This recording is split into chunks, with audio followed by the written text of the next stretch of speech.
চলো চাটা খাওয়া গেছে, বাইরেটা বেশ ঝলমলে রোদ্দুর। আর চলো আবার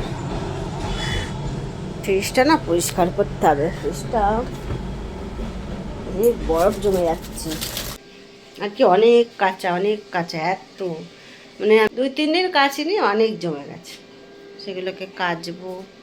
চলো, এখনো দুপুরে রান্না বান্না কি হবে সেই প্ল্যান করা হয়নি। ভীষণ রোদ্দুর, আলোয় ঝলমল করছে। রোদ্দুরটা উঠলে দেখে একদম মনটা শান্তি হয়ে যায়, বেশ ভালো লাগে। আর যদি ঝিমুনে দেখা যায় না, একদম ভালো লাগে না, কাজে কমে মন বসে না।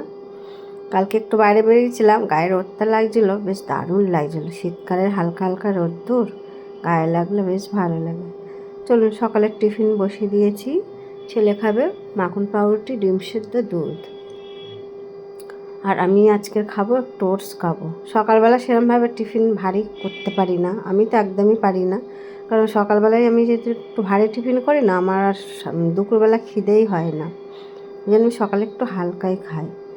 ছেলেকে আর ওর বাবাকে দিয়ে দেবো ডিম সিদ্ধ, মাখন পাউরুটি, আর একটু কলা এনেছে, কলাও দিয়ে দেবো। চলুন, এই খেয়ে দিয়ে আবার কাচাকুচি অনেকবার করেছি, অনেক দিন পরে। আজকে হচ্ছে কি দরজা জানলার পর্দাগুলোও বার করেছি, সেগুলো কাচবো। তার সাথে সাথে কদিন জামা কাপড় কাচিনি, সেগুলোও জমে গেছে। আমার জন্য 1 চামচ মতন ওটস একটা কলা দিয়ে খেয়ে নেবো। চলুন, খাওয়া দাওয়ার পরে শনিবার আবার আজকে জানি না কি রান্না করব। নিরামিষ না, শনিবারটা আগে আমরা নিরামিষ খেতাম, এখন আর সেইভাবে নিরামিষ হয় না। এখন কি বলুন তো, ঘরে থাকি, শনিবার কোনটা কোনটা রবিবার কোনটা মঙ্গলবার কিচ্ছু বুঝতে পারি না, যেন সেরকম লাগে না। চলুন একটু খেয়ে নিই, তারপরে অনেক কাজ তো অপেক্ষা করছে আমার জন্য। এইসব পর্দাগুলো কাচবো, এগুলো থাকে না ওয়াশিং মেশিনে, আওয়াজ হয়।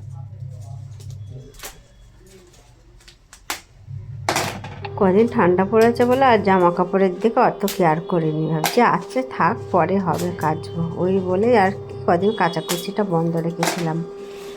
আজকে একটু রোদ্দুরটাও আছে আর অনেকগুলোও জমে গেছে, তা ভাবলাম কাচতে দিয়ে দিই। চলুন, এগুলো কাচতে দিয়ে একটু নিজের জন্য গরম জল বসিয়েছি, গরম জলে স্নান করবো। চলুন, আবার রান্নাবান্না বসাতে হবে। চলুন, ভিডিওটা এখানেই শেষ করছি। সব ভালো থাকবে।